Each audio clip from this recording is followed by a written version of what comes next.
নজর রাখবো পরবর্তী সংবাদে।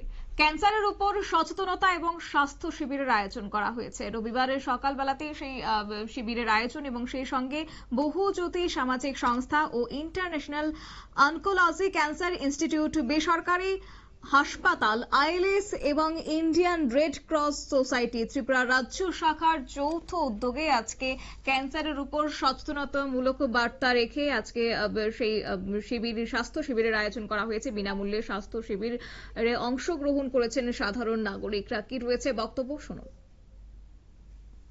2 বছরে বিভিন্ন কাজকর্ম, ত্রিপুরা গত বছর যে ভয়াল বন্যা, সেই বন্যার সময়ে বন্যার্ত মানুষের পাশে থাকা, অনাথ আশ্রমে অনাথ বাচ্চাদের পাশে, সমস্ত রকম ক্ষেত্রে সবার পাশে থাকার যে প্রয়াস, এটা হচ্ছে আমাদের মূল লক্ষ্য। সেই সঙ্গে আজকের দিনে ত্রিপুরায় যারা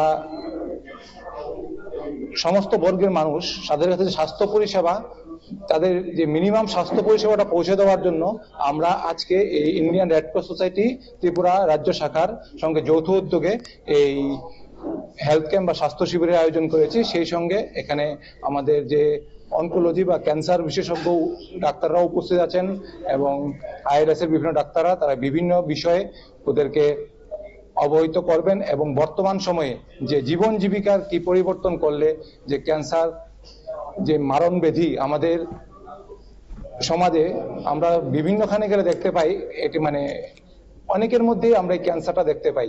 তো এটাকে আমরা কিভাবে প্রিভেন্ট করতে পারি বা আমরা যদি লাইফস্টাইলে কিভাবে মেনে চললে আমরা এটা থেকে আটকাতে পারি, এই লক্ষ্যে আমরা এই বার্তাটা আমরা আপনাদের মাধ্যমে সমাজের সর্বস্তরের কাছে পৌঁছে দিতে চাই এবং বন্যজ্যোতি আজকে এই হেলথ ক্যাম্পের মাধ্যমে নয়, ভবিষ্যতেও সমাজের সর্বস্তরের মানুষের, সকল বর্গের মানুষের সুবিধার্থে কাজ করে যাবে।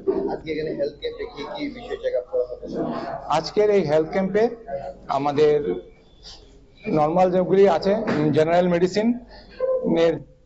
আপনারা শুনলেন তাদের বক্তব্য এবং ক্যান্সার নিয়ে সচেতন করা প্রত্যেককে, এবং সেই সঙ্গে আগামী দিনে জীবন জীবিকাতে কিভাবে তারা ক্যান্সারকে কার্যত সতর্ক থাকতে পারবেন সেই নিয়ে বার্তা তুলে ধরেছেন। এবং আজকে আইএলএস এর বিশেষজ্ঞ যারা ক্যান্সার চিকিৎসকরা রয়েছেন তাদেরকে নিয়ে আজকের এই শিবির অনুষ্ঠিত হয়েছে। নিয়ে নিচ্ছে ছোট্ট একটি বিজ্ঞাপন বিরতির সঙ্গে থাকুন।